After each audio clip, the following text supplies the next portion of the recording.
And now, it's that time of the week once again. Welcome to the Departure Lounge podcast with your host, Tom Whittle, your ticket to the home of aviation podcasts. Sit back, relax, and enjoy the flight.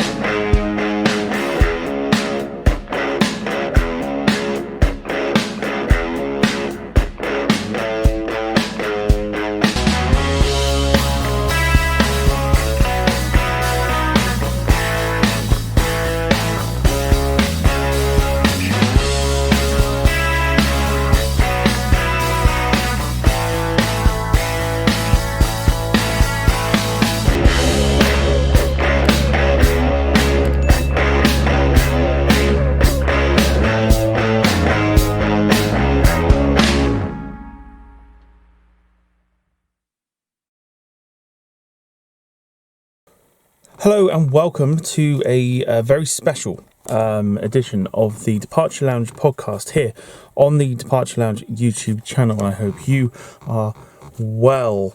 As you can see, I'm currently sat in my car because today, at time of filming, I'm off to the Cornwall Aviation Heritage Centre to speak to the guys there and get their views on the whole ordeal about the potential shutting down at the end of the month. So should be an interesting day today. We're going to go film some of the exhibits, and yeah, it should be a really good day. Let's go on and let's go on and get down there.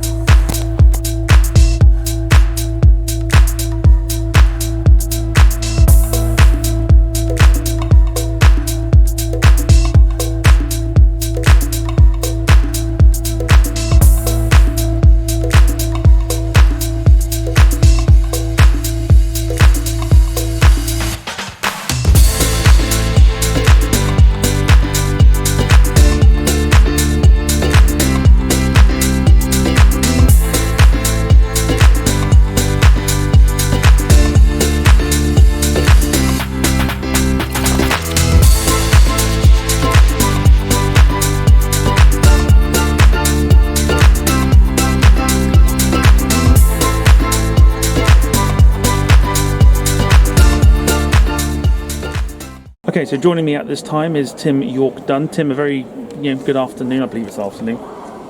It feels like afternoon. To you, thank you for taking time out of the busy day today here at the museum to come and talk to us.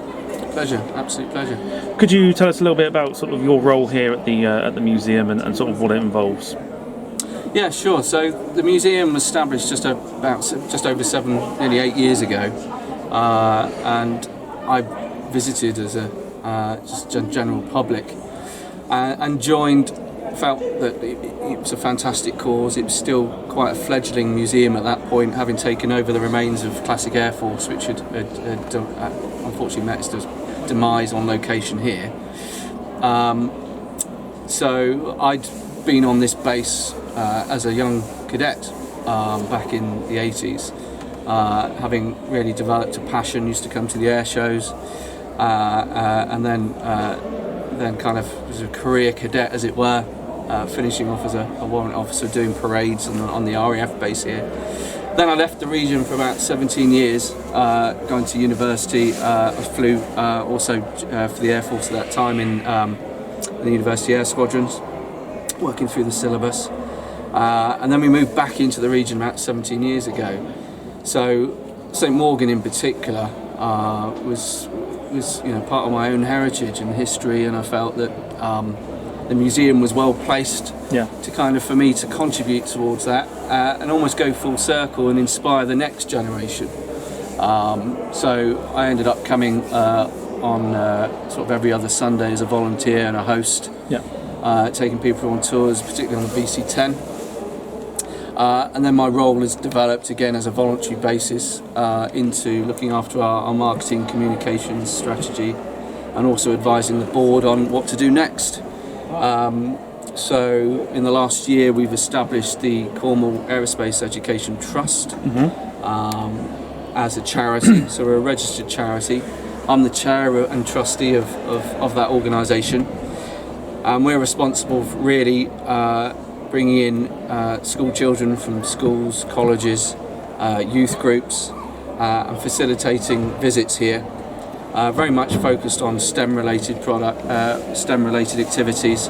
So really inspiring the next generation to get educated in anything aerospace, science, technology, engineering. And particularly with things like the spaceport happening, it's important that we bring in the next generation and get them to stay in Cornwall, get educated here, and then fulfil jobs here. So from that point of view, my job role is kind of increased, as that's my spare time. Yeah. But also from our point of view, the museum unfortunately weren't allowed and were restricted when they set up. They weren't allowed to set up as a charity. Okay. Otherwise, they wouldn't have been given a lease. Okay. So therefore, that's why years later we've set up a charity, which is under separate governance, but works in partnership with Cornwall Aviation Heritage Centre. But it puts me in a unique position that I volunteer here, as well as drive the trust. Obviously, the longer term aim is that we were going to absorb the operational side of the museum as the trust, and that would then further our growth as a charity, and it would help with things like funding and acquisition of new aircraft. That was the plan. Yeah. Obviously things have since changed. They have indeed. Yes, but I'm sure we'll jump on to shortly. Obviously, before sitting in this cockpit and that, you were sort of guiding around scouts and things like that. How do you feel that this place is, sort of the importance of this place in terms of maybe encouraging the younger generation to getting into sort of the aviation industry, which of course it is not easy at the best of times? No, it's not, and I think we see the evidence almost every day, and obviously we're quite biased, but so for me, my opinion on that's been grown through the feedback we get. So today I'm just about to talk to a number of probably 8-9-year-olds about how an aircraft takes off. Yeah. And they already know and understand principles of flight to a level I just couldn't believe. Yeah. But they literally, their eyes just light up. Any parents and adult that comes with them is exactly the same. I think you just can't, in this day and age, so much is virtual. Yeah. That actually being able to come and see and touch, smell an aircraft is so unique and inspiring that it just gives them an experience you can't get anywhere else. And we've influenced people. We've had letters a year on where we've got adults have said, or parents have said, my child used to struggle at school, they couldn't focus, they weren't really interested or engaged. And then a year on from visiting us, they've transformed at school. And they've decided that they want to fix aircraft engines for a living, or they want to make aeroplanes, or they want to fly. Yeah. And that's all come from visiting here.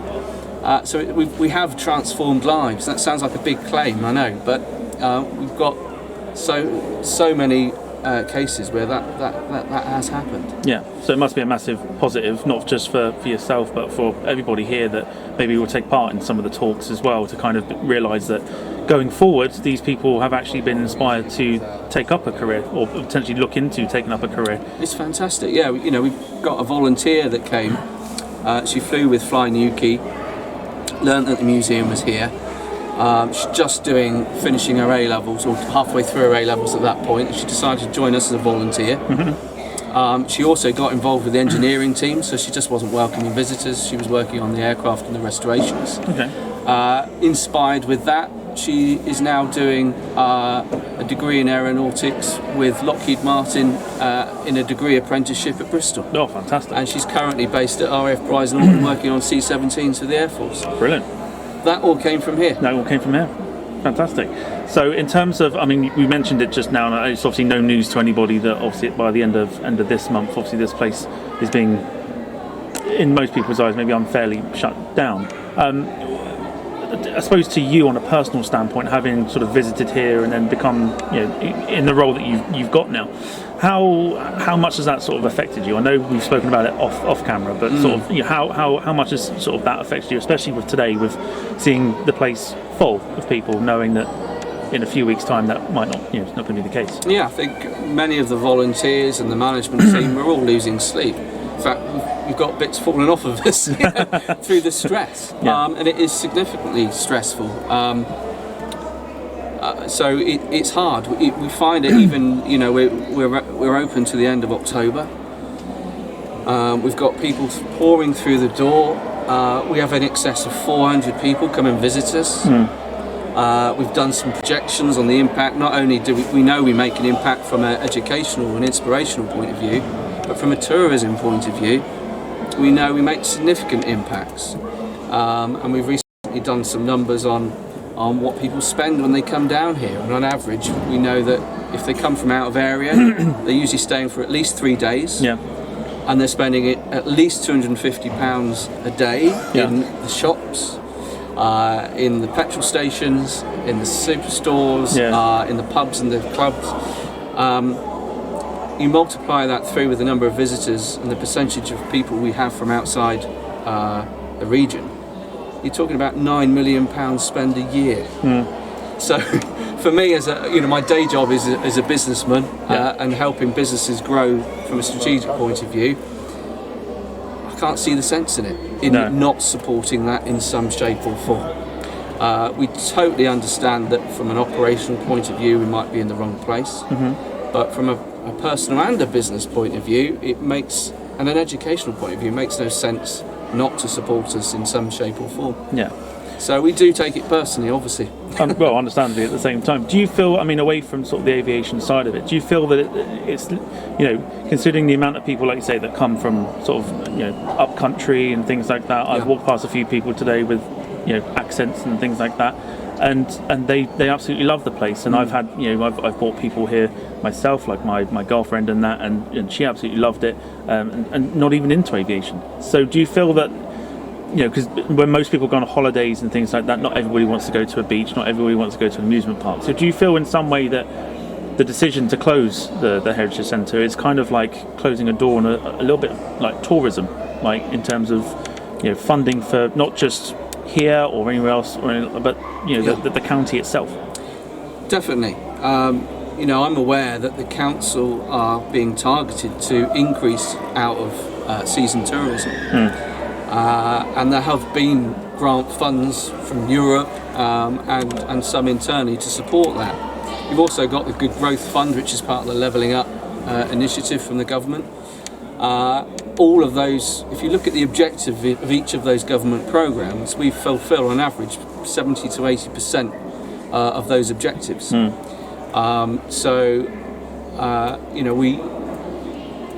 We've become a place of destination of choice, and I think that's a significant change, particularly being here for over 5 years. I've seen more and more people come here as the primary visit or destination, and then they might go to the beach or pop to a Rick Stein restaurant in Padstow whilst they're here. But surprisingly so, there's been a significant shift, I think, as we've grown our exhibits and as our profile has increased.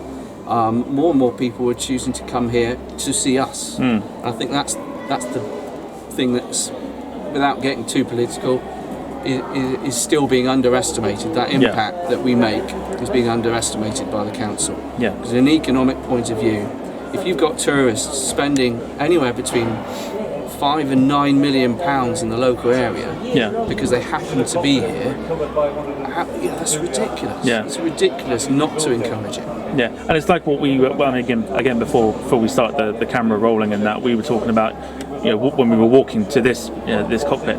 It's not like every day that you guys are open that there's hardly anybody here. It's always full. People are always coming, whether it's during the week or at the weekend sort of thing. So, like from a personal standpoint, from me, when I read it, I couldn't get my head around it personally, because it's not, you look around here today, like we said, and you can barely move.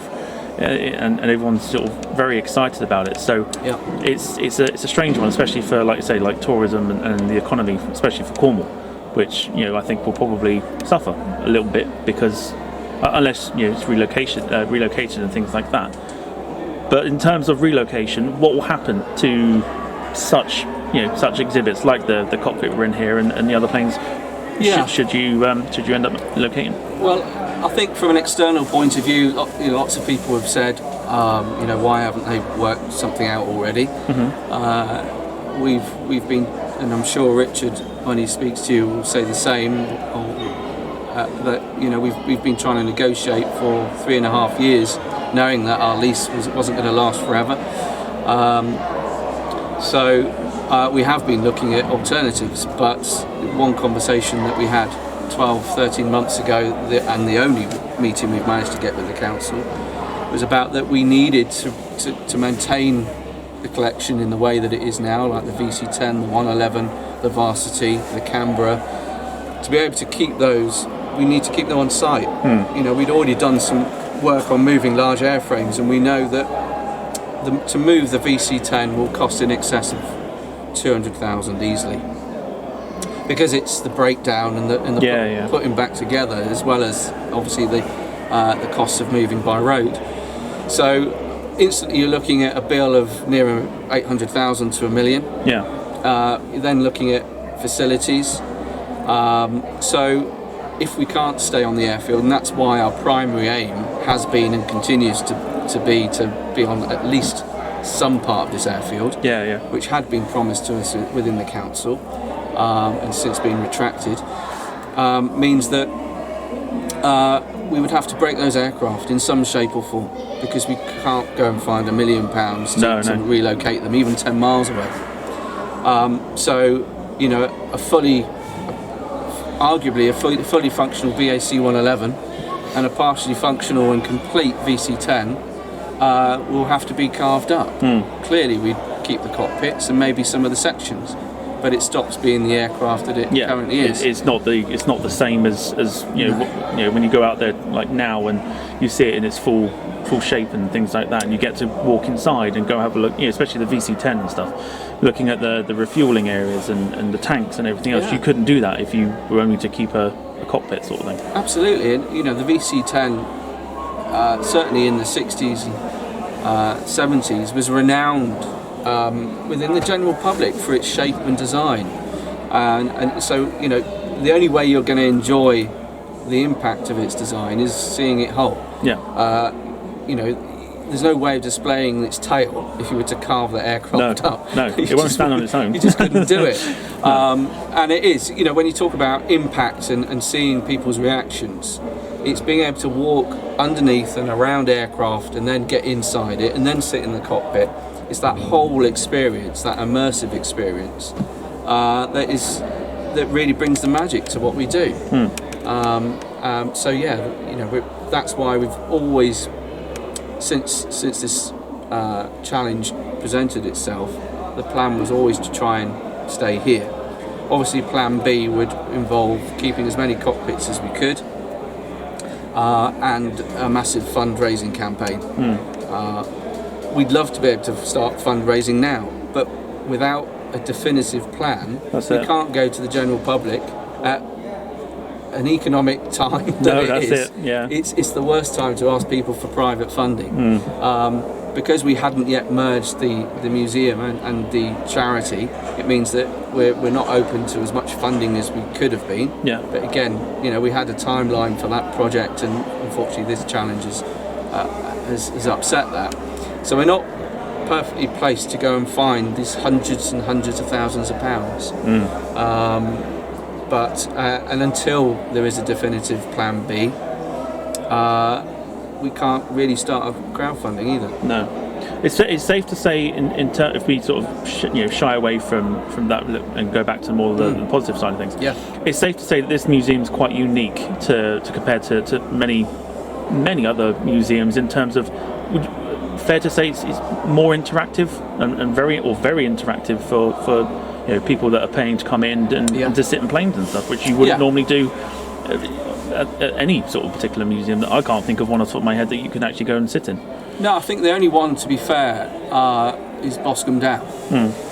They've built a collection, but they've in fact had their challenges. They had to be moved quite quickly for similar reasons to ours. Okay. They're predominantly are cockpit based. They do have whole aircraft. But they do offer that kind of immersive experience. I think for the fact we're in this hardened aircraft shelter does give an extra edge to the experience in a way that other museums don't. Our visitors always comment that the fact they can get into aircraft and they can touch and feel it and smell it, and those that know aircraft know that they all have their own smell. They certainly do. And you can't see that on YouTube. No.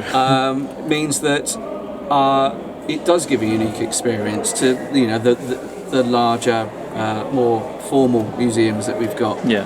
So again, that's something that people are really keen not to lose. I think when people have heard our news, that's the bit that hurts. That it's that immersive experience that they might not get anywhere else. So it's definitely. I've been here several times, and you walk around and you see, back to young people being inspired and stuff, even just from sitting inside a plane. And maybe taking interest in some of the dials and things like that, not really knowing what they're about, and then all of a sudden it's like, oh, actually, sitting in a plane, I could do this sort of thing, and it maybe will inspire people from that, to be able to do it. So, in a way, you're almost losing that kind of that inspiration at the same time to inspire, like we were talking about earlier. Yeah. We have. There's a huge problem in Cornwall, and I've been involved with launching a Future Skills Institute, which is an institute of technology of Truro and Penwith.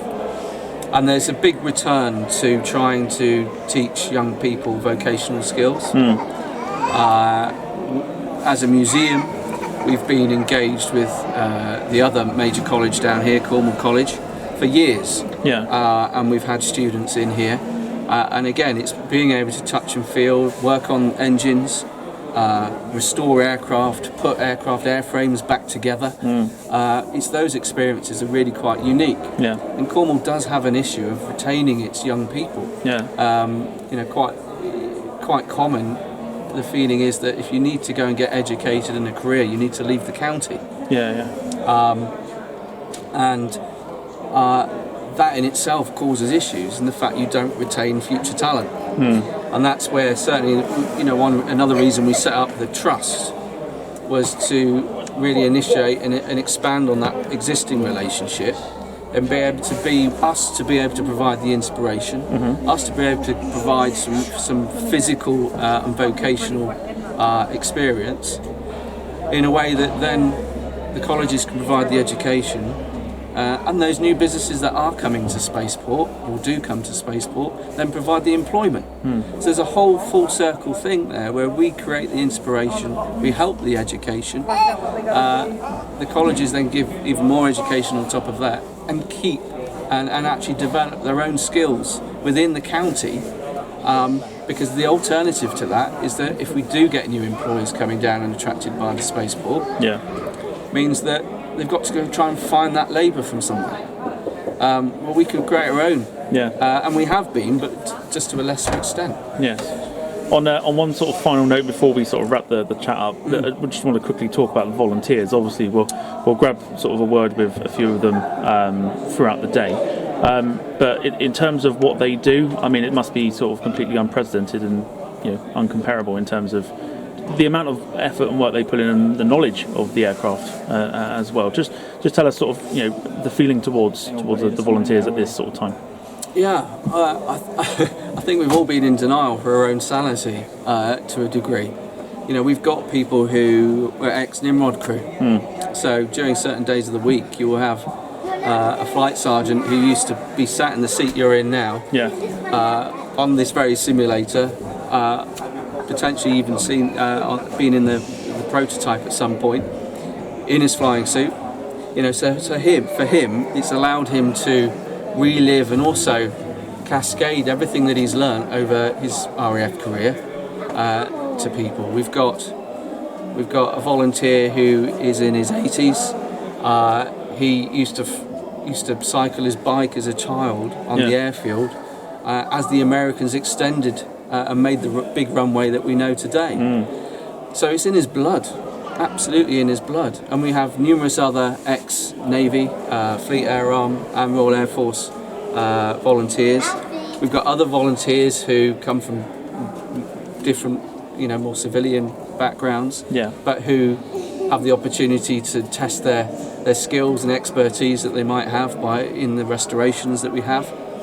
So from that point of view, clearly without us being able to relocate and this potentially coming to an end, it's going to hit hard. It really is, and I'm sure it's a lot of people's life, isn't it? It's all they know at the same time. Yeah, I think that it's slightly different for me in the fact I'm a bit younger than many. The others are retired, so from that point of view, it's a big part of their week. And sadly, some of our older volunteers may have lost their partners.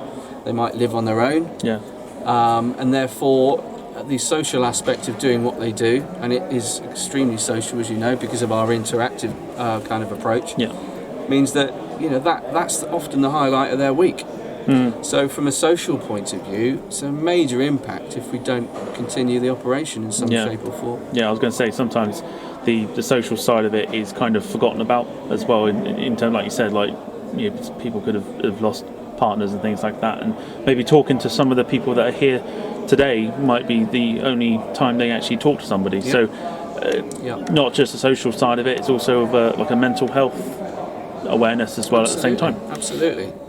So and again, that's probably something that hasn't been considered by decision makers, and it's probably less tangible for sure, but it's a huge aspect of what we do, and I think and you'll hear the passion of the volunteers. We're very passionate about the collection that we've got and the history that it kind of wraps up, and the fact that it is allowing people to dip into the last 60, 70 years of aviation in a way that you can't do anywhere else. No, that's it. Wrapped with the passion. All our reviews always mention our volunteers. And I think that's worth stressing that clearly the volunteers make a huge impact. Well, that's it, and that's when it's there's not one negativity or negative aspect of any review. It's always the museum was a great place to go to, but the volunteers are what sort of almost make it at the same time. Yeah, and that's why we've got 5 stars on TripAdvisor. We won an award last year for being one of the top places to go. We're in the top 3 or 4, I think, of places to visit in Newquay. And all those are independent. The only way we've contributed to that is doing what we do. One last thing in terms of people that maybe haven't signed a petition yet. Do you want to encourage people? Yeah, please do. We've had well over 20,000 people sign the petition. The petition really was a way of gathering the passion of and the feeling of the general public. The plea that we're really pushing for in the petition is that Cornwall Council actually reconsider, or at least provide a constructive forum to discuss the situation and look at things in a much more proactive and collaborative way. So that's what the petition's for. So please visit our website or Facebook site. There are links on there, and please just sign it, because we will be using that to help with our battle. In the fact that over 20,000 people are supporting us. The comments that we get have just been amazing. The support we've had on Facebook in particular has just been stunning. We are extracting all that comment, and that will be presented to decision makers of the council and other organisations as we continue our battle. So we continue to push it on the podcast. We try and encourage as many people to sign it, even if they haven't been. They still think it should be a place that should be preserved in terms of aircraft and the history that come with it. So we'll continue to push it ourselves. Tim, thank you very much, and we wish you all the best. Thank you.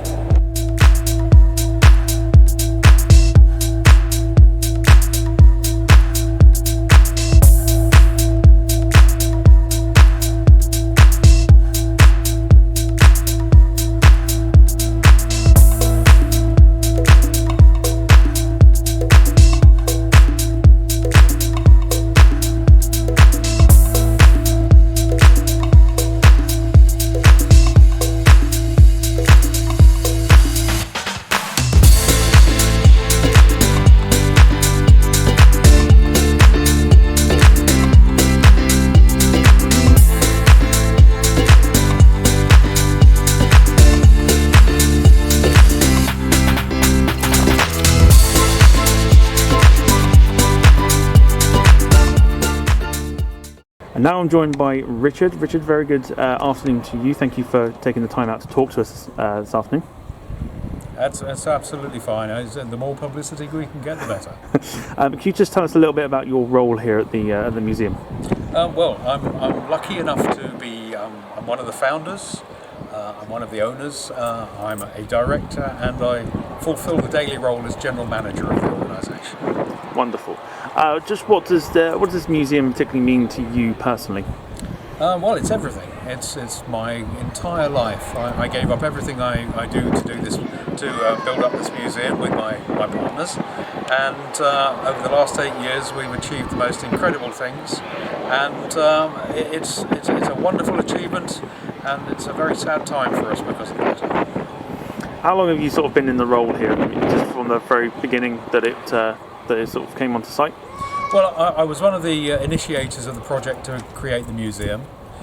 So I've been in that role ever since the beginning. I was involved in all of the negotiations with the council to set the museum up in the first place. And then about 4.5 years ago, our commercial manager left, and we decided it would be a sensible idea for me to come in and take over that role and become the general manager on a daily basis as well. In terms of obviously the news that obviously is no secret to anybody, how has that affected you on a personal level? Well, it's devastating. It's everything that I've striven for 8 years is being destroyed, and if it was for an even slightly good reason, something that made any kind of sense, it might be easier to accept, but because the reasons that we've given are self-contradictory and don't scan, it's devastating. In terms of obviously today, obviously I'm looking around and I've been walking around, and it's buzzing with lots of people here. Does that make it a little bit harder, knowing that obviously it is a very busy place most of the days? Well, yes, absolutely, and it's, as I say, the word devastating keeps coming up. From a visitor attraction point of view, we have continuously grown and developed the operation. For over 5 years, we have been without break the top-rated visitor attraction in the region, and that element of it, just from purely from a commercial point of view, as a business, that's heartbreaking. But what you don't see is the education work we do here, which again has just grown and grown and grown, and is of massive importance.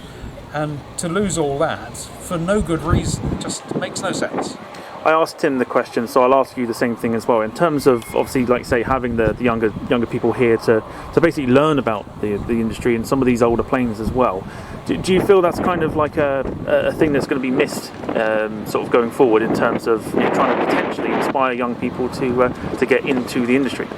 Well, there is absolutely nowhere else in Cornwall, in Devon or in Dorset where young people can go and actually interact with aircraft and find out what aircraft are like close up. Most young people, the only time they'll see an aircraft, if they're lucky, is from the inside of a transit tube and an airline seat. And to actually be able to touch aeroplanes and realise they can form an intrinsic part of people's careers and lives going forward, it's a vital thing in order to generate young people into the aerospace industry. This is where they get the idea that they can do that. So it's ridiculous to lose that opportunity, to cast it aside. It's not as if this is an enterprise that in any way has been funded or supported by the council. This has entirely been funded by us, and we're offering to do it at no cost to the council. And yet they just cast it aside. You mentioned interactive, which I think is what makes this particular museum quite unique to pretty much any other museum that houses aircraft in it at all. So do you feel like, say, with that interactiveness, like say going inside the planes, smelling planes, touching planes, etc., do you feel that's kind of, let's say, quite important for a lot of people, whether they are into aviation or they're just, let's say, here just to see some? Well, we feel it's important. When we set the museum up, we decided that was going to be our key USP, was to make sure that people could interact with the aircraft. at that point, we couldn't really visualise the extraordinary difference it's made. And the way to gauge it really is to look at our TripAdvisor reviews. There's a large proportion of our TripAdvisor reviews are written by a member of the visiting party who didn't want to come here. Yeah. And they came here and said, I was just going along because he or she wanted to go, and I thought I'd accompany them. And now I don't want to go home. I'm having such a wonderful time. I had no idea it could be so interesting, so exciting.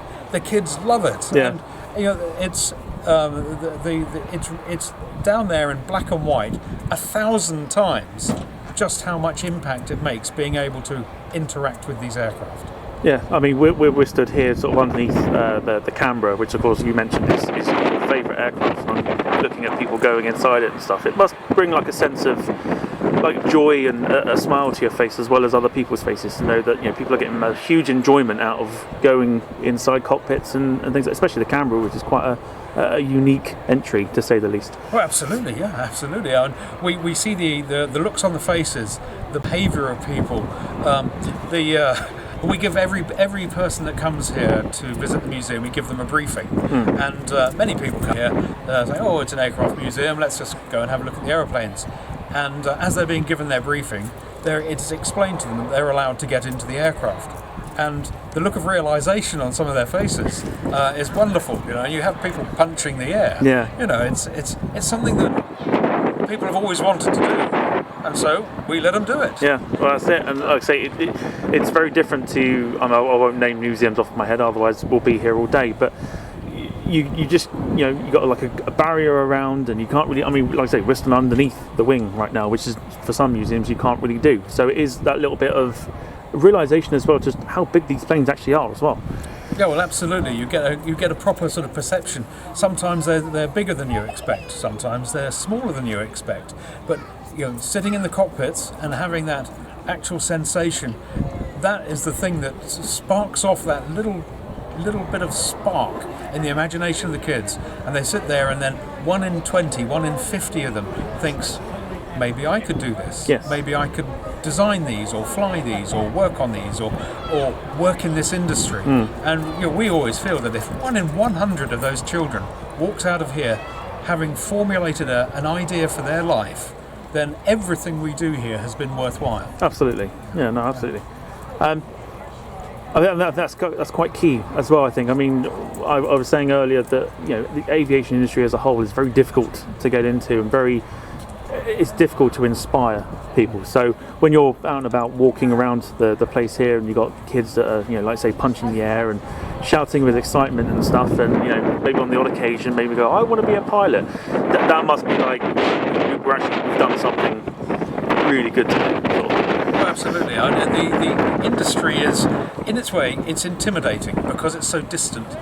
People who are interested in aviation or interested in flying or aircraft, anything to do with that, they get to see airplanes through fences or flying overhead, but they don't get up close to them, so they feel separated, they feel distant. Giving them the opportunity to, climb up that ladder, get into that aircraft, sit there and controls to fly our simulator and do all of these things. It removes some of the intimidation. Yeah. It gets them thinking that they can do it. And the proof is in the results. We've had visitors come here, young people come here, then asked to do their work experience here. After they've done their work experience here, they've then gone on to do apprenticeships with organisations like British Aerospace, with Boeing. And these are people who have come out of the Cornish school system, come to our organisation, and their lives have now taken an exciting turn for the future. Yeah. Because they came here, and that is something they wouldn't have done otherwise. It's amazing. It's definitely going to be something that's kind of going to be a big miss, I think, in terms of, I'd say, again, looking around, lots of young children around and enjoying themselves and things like that. They're not going to have that opportunity if this place, does shut. We have absolutely unambiguous, totally clear and to the point letters from senior staff of Truro and Penwith College, from Cornwall College, from the Cornwall Space and Aerospace Technology Training Trust, which opened up its new £15 million complex last year, and then chose to open their inaugural event, they held it here, not at their own space. Oh, yeah. That's how important we are. We have letters from those organisations clearly saying that it is a mistake to bring about the demise of this organisation, and imploring Cornwall Council to think again about what they're losing here.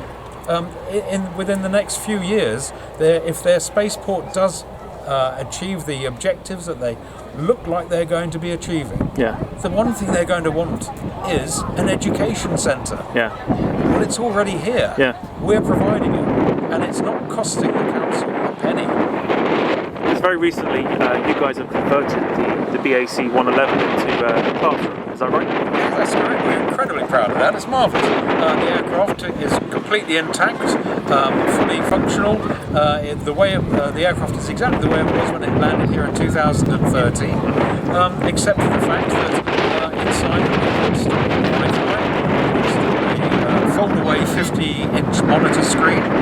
We've installed laptop points and PowerPoints, and we've got it entirely set up as a classroom for any education organisation or interest group to use. It provides such an extraordinary inspirational setting.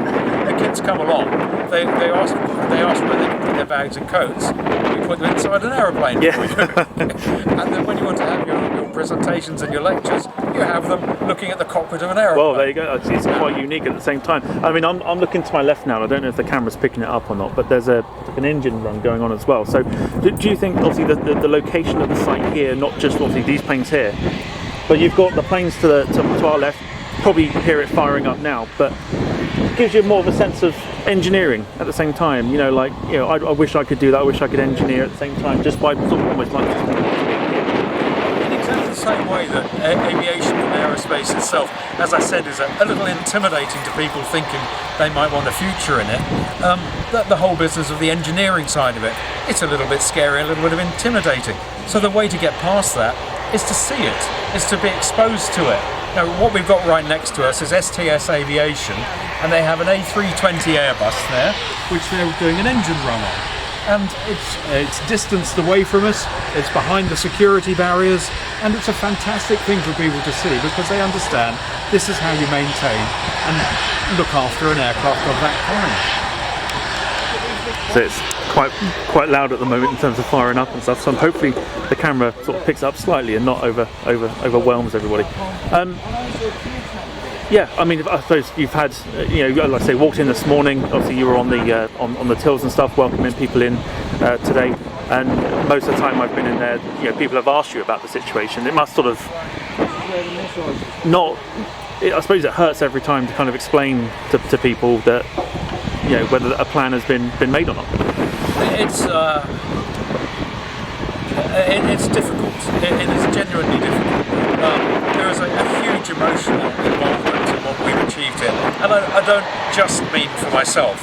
We've got 60 volunteers here who are actively involved in making this whole situation run, and every single one of them has an emotional involvement in this place, has put their own blood, sweat and tears into making this happen.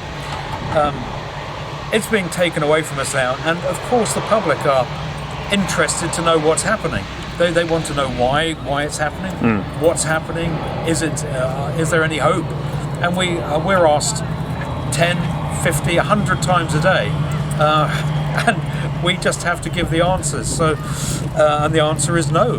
There is no progress, there is no movement, there is no support whatsoever from Cornwall Council, despite what they keep putting out to the public, saying that, they're perfectly prepared to consider deliverable and credible proposals, but then they will make no attempt whatsoever to discuss with us any way of making any of these proposals credible or deliverable. For 11 months, they just ignored our proposals, and then after 11 months, we had a summary dismissal of 9 proposals that we had put in.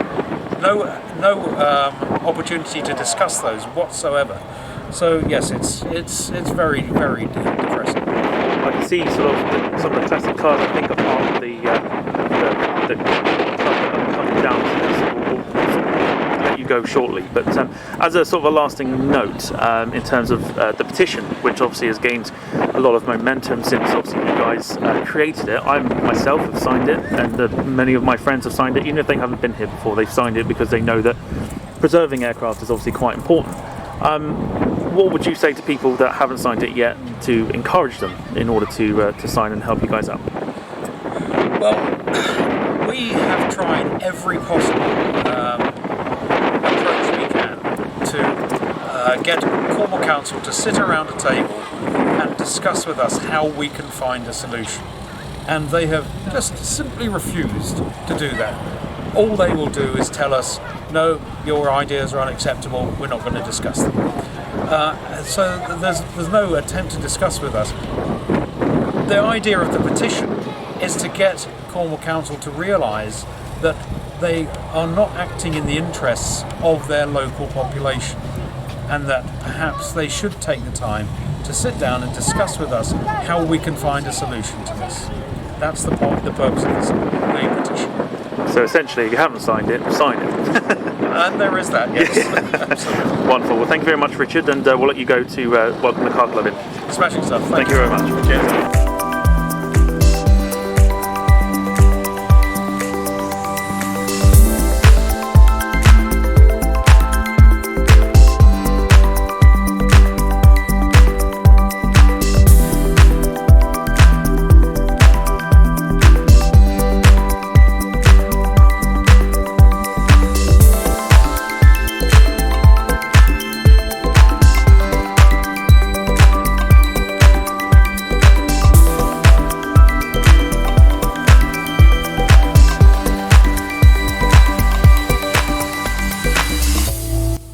Of course, it's not just aircraft that they host here as well. They also have car clubs and motorcycle clubs as well, and that's depicted right down here.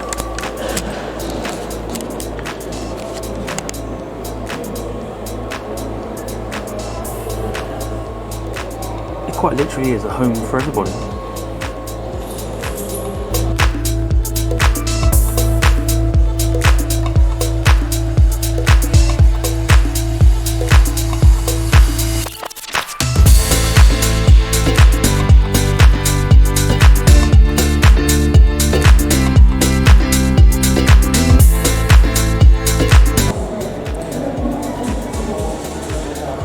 No relation, obviously.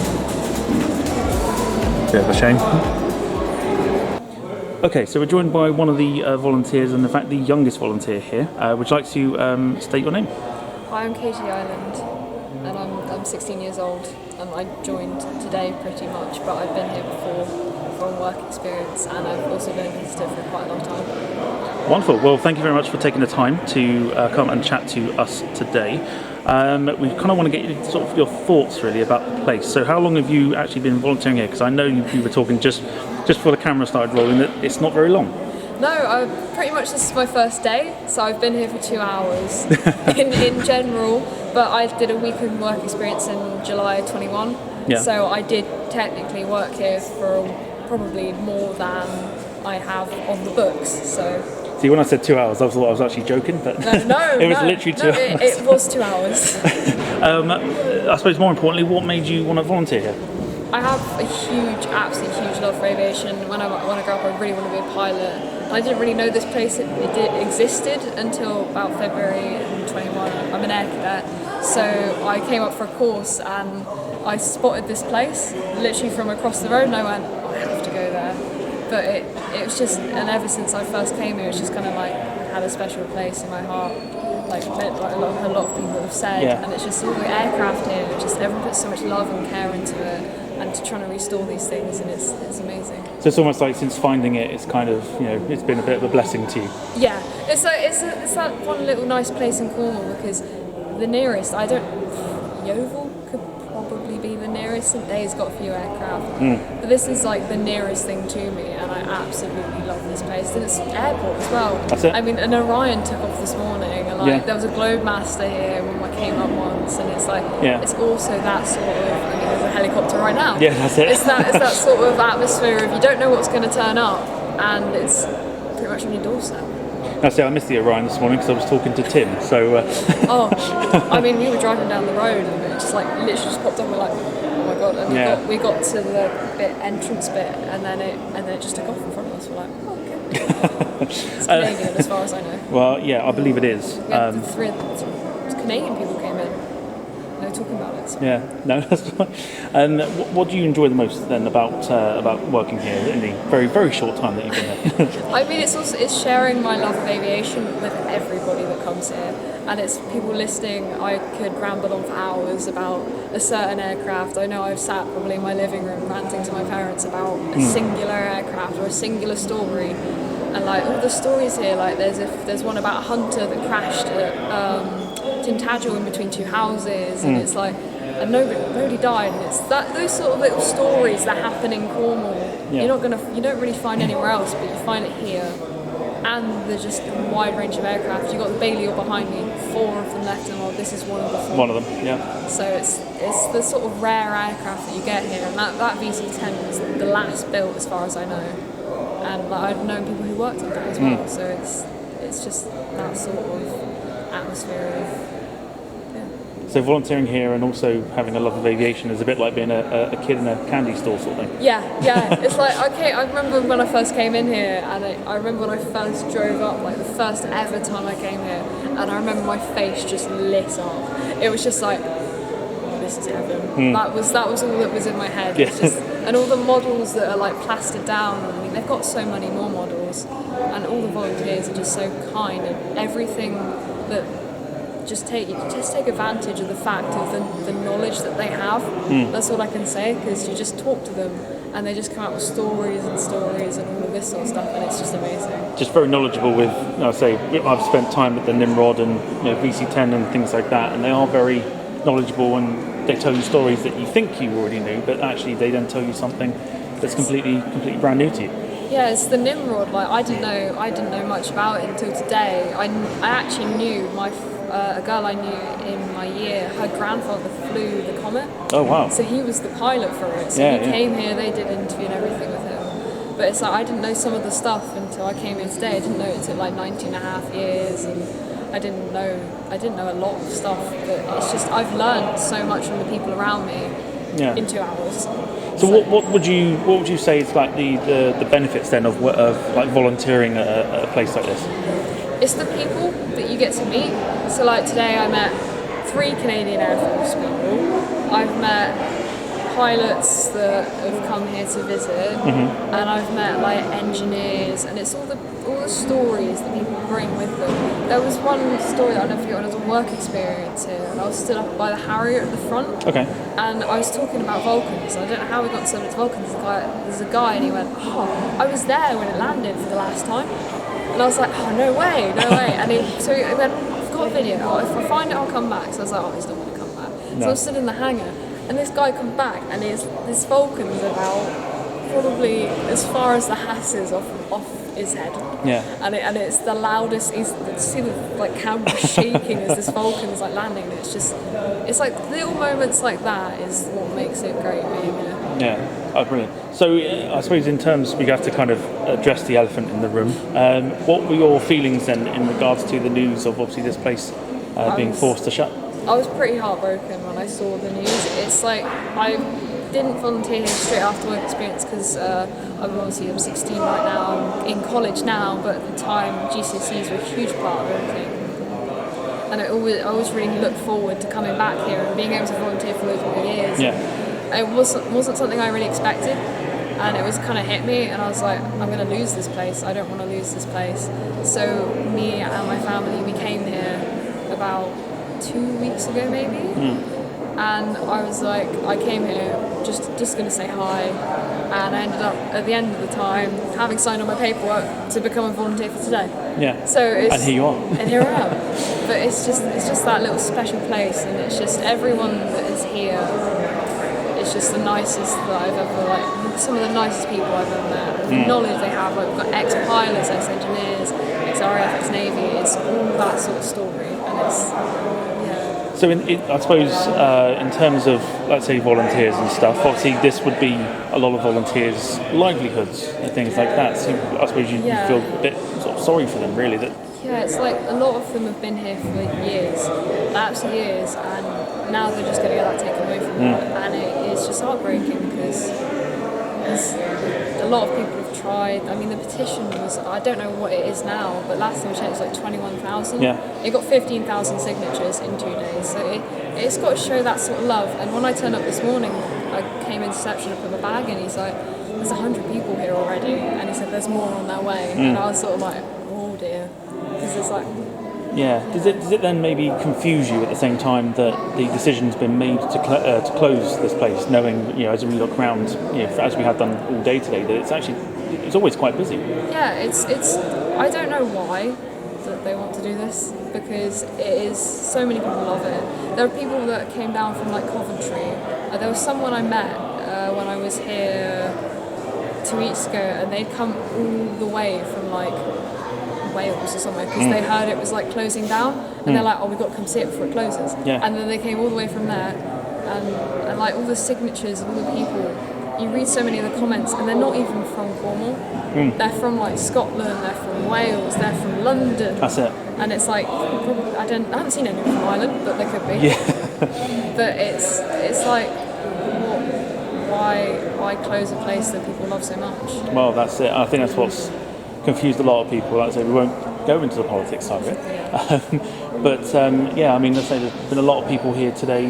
You know, like I say, I got here and it was all queued up and everything else, and you just think, why, sort of thing. So it's a little bit strange. But obviously, away from this, you are sort of part of the industry and still going to be in and around Newquay. Do you want to tell us about that? Yeah. At the moment, I'm a young video producer for Spaceport Cornwall. So what happened was I entered a competition. I edited a video for, I think it was the Apollo 11 launch, so the first ever launch to try and get man on the moon. Okay. And I edited that video, didn't expect anything to come from it, got a message later going, oh yeah, you've got to the final, turned up to the final, they're like, it's not a final, you've won it.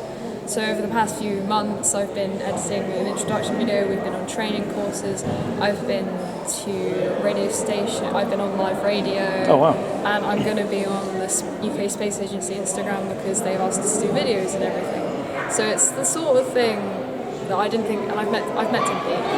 Like, it doesn't get much better than that. No. I could have met Chris Evans, but we're not going to go there. I don't like my maths GCSE anymore, but we're not going to talk about that. I had the opportunity to go to the Lightyear premiere. All of us got invited to the Lightyear premiere, and then got invited to interview them afterwards. Yeah. And I couldn't go because I had a maths GCSE. Oh no. It wasn't just me. There's another girl who's also in my year, so we both didn't meet him. So it was slightly better that someone else was there and didn't get to do that as well. But it's a lot. It's amazing. Like, we drove down today to see Cosmic Girl for the first time on the hard stand, and also thinking that hard stand is right next to the one I've flown from. And I've like taxied past that hangar and I went, oh, I wish I was there. I wish I was there now. I wish I could fly there now because it's huge. It's absolutely huge. It's interesting for me to see Cosmic Girl again because I lived in London and lived near Heathrow and stuff, so I've seen multiple times, and to see a 747 again still bearing Virgin livery is still a bit strange nowadays, which is weird to say. It is really strange. I don't know if there's a 747. There's a huge aircraft out there. I don't know if it's 747 or something else, but it looked like it. I don't think it is, but it's like I haven't seen a 747. I don't think I've ever seen a 747. I've been to airports, but it's just like I don't think I've ever seen something like that. And like, probably eventually we'll get photos next to it and everything. We'll probably meet the actual crew of it at some point. But it was just seeing it there. It's just like, that's in Cornwall. That's just going to happen in Cornwall. And it's like, it's going to happen at like midnight. So it's like all the air traffic's gone. They're going to launch it up, and it should be. But if you do get any closer to it, I won't be jealous. But I think I might be. I don't really know. We haven't really been told much, but I know. All I know is that I will be there on the launch of it because I have to video it. So that's all I know. I would think so. Do you have a favourite aircraft for this museum? Or is that a tough question? See, I like a lot of them. That's the problem. I quite like Harriers, and then I have a huge love for Tornadoes. I don't know why I like Tornadoes, I just do. there's Swing Wing, and I think it's because I never got to see one fly, and obviously I went to the Nat Loop because I absolutely love aviation, and obviously sitting there and watching videos and seeing all these tornadoes come through, I'm like, I wish I could be there and see the tornado fly, but I can. But I think that one, I mean, the Hunters are amazing as always, and just this vast size of the VC-10. Yeah. And like I knew someone who worked on that, and it's like, but probably tornadoes. I like tornadoes a lot. If my dad was here, I'd say something about helicopters because I like helicopters because he was an aircraft engineer on helicopters. So but probably the tornadoes. Can't choose which one. I like both. Just both. Both would be fine. Both's fine. As a last sort of message to everybody who will watch this, do you have any sort of words of appreciation for those that have visited, and maybe for anyone that hasn't signed a petition that may be thinking about it? I mean, thank you so much to everyone who's written into the council, who's signed the petition, who's tried their best to use all the comments and everything, all the love that they've shown towards the centre over the past maybe, 5 or so weeks, and it really just shows the immense love that everyone has for this, and it is really appreciated. I know all the volunteers and the managers and myself really appreciate all the help that the public have given us. And obviously, if you haven't signed a petition, do so. Sign the petition. Wonderful. Katie, thank you very much, and we wish you all the best. Thank you very much.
The Avro Shackleton, which has been here pretty much in this state ever since it arrived. It's a great big airfix kit.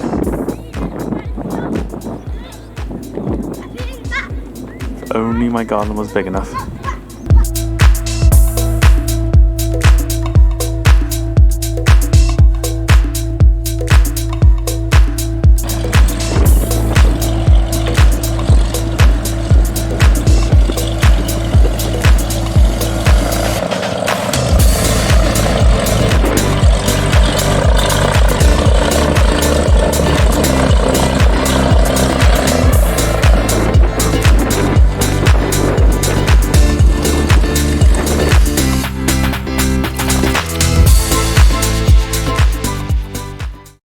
Okay, so I'm joined now by Martin. Thank you for taking some time out to talk to us this afternoon.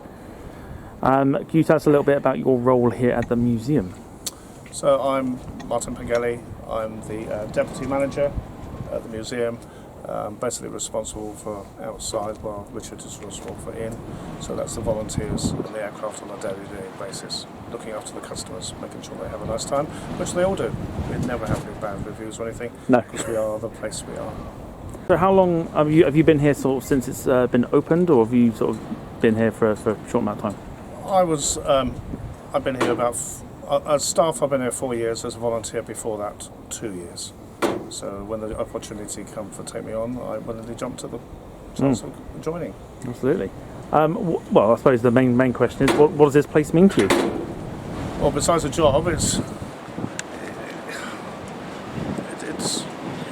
does so much for the local area, so much for the local community, the schools, the colleges, the places, people we work with. You know, besides being a tourist attraction, it is Cornwall. It's celebrating Cornish aviation. It's not celebrating anywhere else or a general comment. It is Cornwall. So I suppose, like I say, we're looking around today, as I've mentioned to quite a few people looking around today, it's quite busy on most days. Sundays is the busiest day of the week, Yeah. normally. You're going to attract at least 200-300 people, normally on any Sunday, because they're not open at weekends because the volunteers need a break. Mm-hmm. So therefore, Sundays are the busiest time because you get the local people and then you get the holiday makers as well. So it must come as a sort of a bit of surprise then about the news in terms of, especially, like I say, looking around and seeing just how busy it gets. I just cannot understand it at all. It breaks my heart, really. It was out of the blue. All right, perhaps we knew it wasn't going to be really good news, but then you always think it's going to be tomorrow, and then all of a sudden in mid-August we heard the news, and that was the end. It's just heartbreaking. What's your view on the sort of the response that the news has had in terms of the like petitions made and obviously everybody sort of writing into the council and stuff? Like, what was your response? The public response has been absolutely brilliant. Can't fault that. On Instagram, Facebook pages, the petition, letters and emails to the councillors and local MPs. But I think, was it worth it? Is it worth it? They're still going to go ahead and do what they want to do anyway. But they can't. The museum is something so special to, you've got 75, 85 volunteers all doing their bit, all doing their part to make it what it is. Everything in that museum has been done by somebody in their spare time. Everybody here today is giving up their spare time to create something. And then in 2 weeks' time, that will disappear from them. You know, it's such a shame. And all the work we do with schools and colleges, 2 college courses are run from here. We've had cubs and beavers in today. We got school visit on Tuesday. All that disappears for a while. So I've asked the question to Tim, so I want to kind of get your view on it. How impactful is this museum on young people? Very. It's awe-inspiring. You know, you get somebody that's not interested in aviation or has an inkling, wants to join the cadets, wants to go further after school. Come here. We've got people that have been volunteers and gone on to other things. We've got a young lady that's gone on to Boeing. We've got a chap who's got an aerospace degree and things like that. And with the college courses coming here and the schools, isn't that what it's all about? Yeah.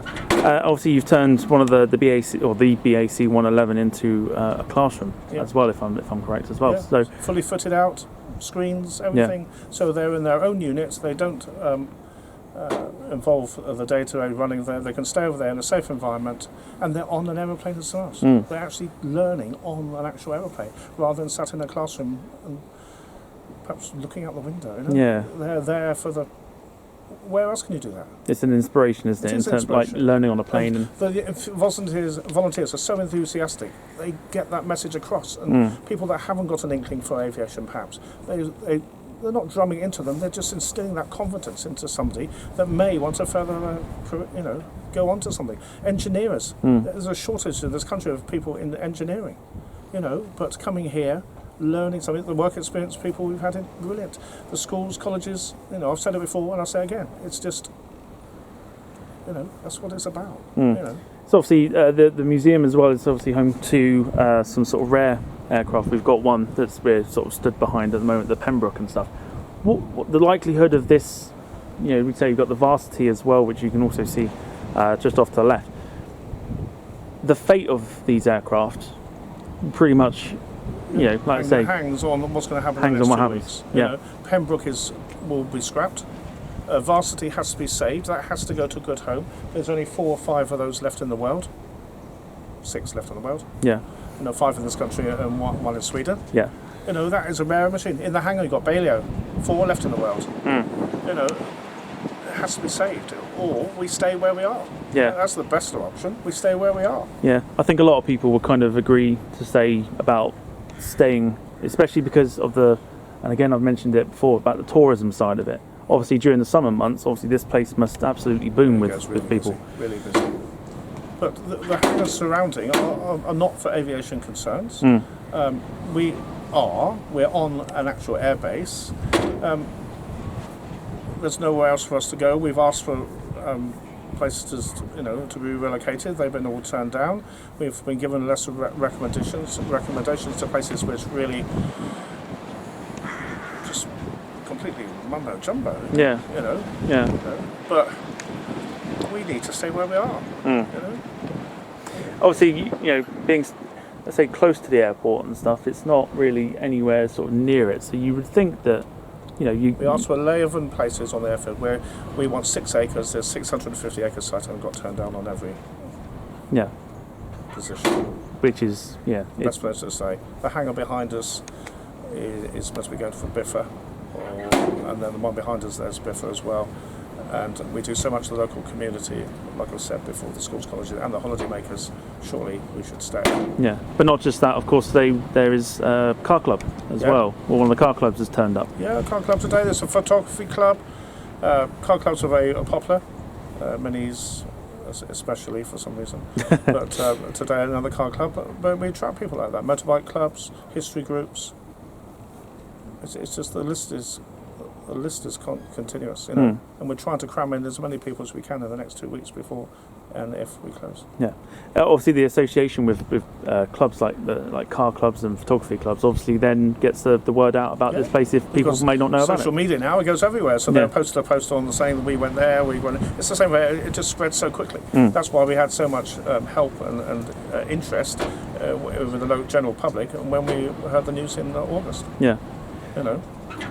So I suppose a word about volunteers then, in that case. Obviously I've spoken to one young lady just about 5-10 minutes ago. And she was a work experience person who's come back as a volunteer. Yeah. And that's what we found with quite a few work experiences. The lady who was with Boeing, she did 2 years as a volunteer. And then she learns as she goes by, and then she's used that knowledge to further her career as she progresses through life, Obviously, from my experience of coming here several times and through reviews and things like that, obviously volunteers are obviously very highly praised for the work they do. Everything that has been done in that hangar, every plane that's been preserved, painted, everybody that's here today are volunteers. They're giving up their free time for something that they really love. Because otherwise they wouldn't be here. They wouldn't be instilling that interest into people. And that's whether it's restoration and some restoration projects and things like that I've seen. You have a team that you see during the week who are the meters and greeters, and you have an even more important team at the end of the week who come in when we close, who do the maintenance work on the aircraft and restore them and repaint them. Without them and without any volunteer, the place would be nothing. Yeah, I say I've said it before with. I think with Tim, it's very difficult to go through reviews and find any negativity, whether it's about the museum as a whole or whether... We've got a TripAdvisor award for the top 10 attractions in the world. 5 stars as well, 5 stars as well. 5 stars all the way through. You have to go page after page after page to find something that's really bad. And why would you? Why would you? Yeah. How much then do you think this, the closure will affect sort of the tourism side of things, especially because a lot of people will travel from up country and things like that to come specifically we've here. Had people come in the last week who've flown down on the shuttle, especially from Heathrow, come down to see us. I had a chap come down the other day who drove 6 hours to come down and see us. I don't think that's because of the closure. I think that's because they wanted to come, because they heard it was so good. Yeah. But then we do away with this. There's another one lesser tourist attraction. Because not everybody wants to go down to, like say, like a Cornwall and go to a beach or anything else like that. So obviously this opens up a little bit more to, let's go see some planes, even if you're not into aviation, like we were saying earlier. And I'm judging by the reviews, that's what draws the people in. If they looked at the reviews and went, that looks a bit suspect, we won't go there. Because the reviews are so good, all down to the volunteers' work. That's why people come here. The word interactive gets thrown around a lot with this museum because it's very unique to other sort of museums around the country. There are other museums in the UK where you can climb aboard aeroplanes, I'll say that. Yes. But here it's that enthusiasm which is instilled in the people by the volunteers that make it that little bit different. And a lot of people have never sat in an aeroplane before. They don't go to the other museums because they're not in the tourist area. What would your view then be on the interactive side of things, and how important do you think that is for a museum? Very important. during COVID, it was the other way around. Yes. You weren't allowed to look at anything. Yeah. You weren't allowed to sit anything, and that was very difficult for us because we were like champing at the bit, going, "Come on, we want to reopen the thing." I would walk around the local lanes, when it was in lockdown, and do my spiel, and say, "This is that, and that opens that, and that opens that," and people used to think I was mad. Yeah. But it's that interaction. That's what you get with people. You tell them they can read things on a board. Yeah. It's adding the other little bits to it. It's adding the things that, about Harry can only hover for 90 seconds. Varsity, one of them hit a house, one got stolen. It's just adding the little stories, and they'll remember that rather than if they bought a guidebook or a thing, and they'll take it home, put it on the shelf, leave it alone for 10 years. 10 years later, there's that place weekend. But if they go around and they speak to volunteers and they get told the stories behind the boards, then they remember things. And that's some of the volunteers as well have also had the opportunity to work on some of these aircraft as well. So it's the personal stories more than anything. It's the personal stories, and that's what makes it so much different. You can sit in other aircraft at other museums, but here it's the enthusiasm of the volunteers that makes it the place that it is. Yeah, which again adds its sort of unique sort of feeling to the whole place as well. And I'd say this is about my 5th or 6th visit this year alone, and the enthusiasm is always there. And how many years I've been coming here, it's always been the same. It's always been almost like a family feel. Do you feel that way? Like it's including. Not just the volunteers. I think there are some distant cousins every now and again, But yes, that's what it's about. We gel as a team. We all work together. There's never any problems, and that's what it's about. Everything is split up between all of us. There's never any complaints. And if there was, then we'll sort it out. But we've never had anything like that. We all work together because we want to do the same thing. We want to give the visitors the best time possible. And of course, that does happen with the reviews, as we say. Okay, so. As a last sort of message, what would you say to the mass amounts of people that have visited over the tenure that this place has been open? Just thank you. What more can we say? If it wasn't for them coming to see us, we wouldn't be able to buy new projects, acquire new things for people to work on, for us to work on, to make it bigger and better. In the beginning, we just had the Harrier in there with the JP fuselage and a few little ultralights. And now we've got Nimrods, we've got Baleo, we've got the Tornadoes, we've got the Hawk, on loan from the RAF, but it's working with the RAF, JARTs, doing all their training here. We wouldn't have done that, we wouldn't have done that. They could have gone somewhere else, but they came here to do it because we were that good. And that's a testament to, obviously, not just the museum, but also the site as a whole. Of course, and we are next door to RAF Morgan, but there's also that. There's also that as well. It gives them somewhere to stay, but it gives them the opportunity to work on aircraft that they wouldn't work on before. Yeah. And then still work alongside us. So even though they're working on the aircraft, the visitors are not allowed on, but they can watch what's going on. And then somebody from the RAF or the Navy or the Air Force or the Army and JARTs will come over and speak to them. And it's just that gel between a museum and an armed forces. Yeah. And then that interest instills into little children to go forward. And lastly, for those that are sort of haven't signed a petition and maybe want Please to, what would you say? Just sign. We've been out to a lot of Facebook pages, aviation pages, 10,000, 20,000 people at a time. Your signature can make the difference. We've come back with very small amounts of people actually signing, but please just sign that petition. It's very simple, easy to do. Please sign. Wonderful. Well, thank you very much, Martin, and we wish you all the best. And that'll just about do it for this week's show. A big thank you to everybody who has watched via the premiere. Of course, it will be available on demand again on the YouTube channel, so do check that out. And of course, if you can, please help these guys out and sign the petition. The link to that is in the description below. We will be back next Sunday, 7:30 p.m. for another live edition of the show. We'll keep you updated on our social medias as to what that will be. But for now, have a fantastic week, and we'll see you next week. Take care, everybody. Bye bye.